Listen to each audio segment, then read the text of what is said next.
A idemo na HRT. Emisija. Emisija je Otvoreno večeras. A u Otvorenom uvijek treba govoriti krajnje otvoreno. Mislim, treba uvijek govoriti istinu i otvoreno, a naročito u Otvoreno. Evo nas sad na porti.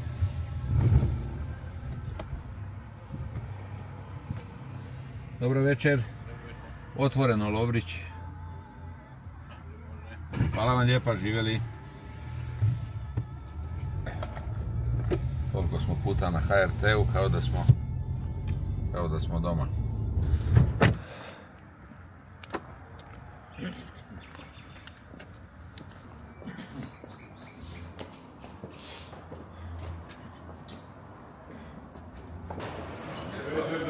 Poštovanje, lijepo vas našli, dragi domaćini.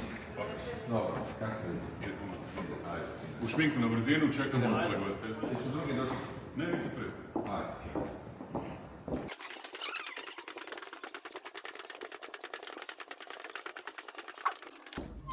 Dobro večer, poštovanje. Ja mogu malo, mogu se. Sad ste Primi. za jedno. Pa ne, da, hajde, ako može. Ako morate baš ovo sada... Daj. Ovo je najbolji dio priprema.